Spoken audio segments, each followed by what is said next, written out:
आता आज एक नवीन विकास दाखवतो. इकडे दाखव, इकडं माध्यमिक शाळा आणि जिल्हा परिषद शाळा आहे, दोन्ही शाळा इकडे. आणि इकडे चल आता इकडे दाखव. ही आहे एकदम जीर्ण झालेली आपल्या गावातील व्यायामशाळा. आता हे व्यायामशाळेचं हे दाखव. इकडे लहान लहान लेकरं शाळेत सुटली, जेवणाची वेळ झाली का जेवायला इकडे येतात, डबा वगैरे खायला इकडे येतात.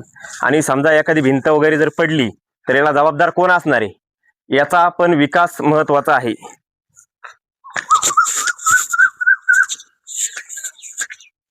आणि विकास म्हणायचा तर खऱ्या अर्थाने ही जर व्यायामशाळा ही साधारणतः एक 10 ते 15 वर्षापूर्वी झालेली आहे. आणि एकदम जीर्ण अवस्थेत या भिंतींना तडे बघा. लहान लहान लेकरं इथं दुपारच्या जेवणाच्या सुट्टीत येतात, जेवण वगैरे करतात. उद्या एखाद्याला काही दगाफटका झाला, कोणती हानी झाली तर याला जबाबदार कोणता विकास असेल, किंवा ग्रामपंचायत असेल का कोणतं प्रशासन असेल, हे आम्हाला सांगावा. आणि हाच मोठ्या प्रमाणातला विकास आहे. आज आम्हाला दिवसभरात खूप मोठे कॉल आले, खूप धमक्यांचे येतात, कशाचे येतात. तू दाखवतो, तू चव घालू, तर चव घालवायचं काय कारण आहे ते स्पष्टीकरण मी दाखवतोय. आणि याच्यात कुणालाही घाबरणार नाही. हे काम 100% चालूच राहणार आहे. रोज नवनवीन एक विकास आपल्या गावातला. आणि जे लय मोठ्या बडाया मारतात ना विकास पुरुष, त्यांना पण एकच सांगणे, हा तुमचा विकास हा 100% तुम्हाला दाखवला जाणार.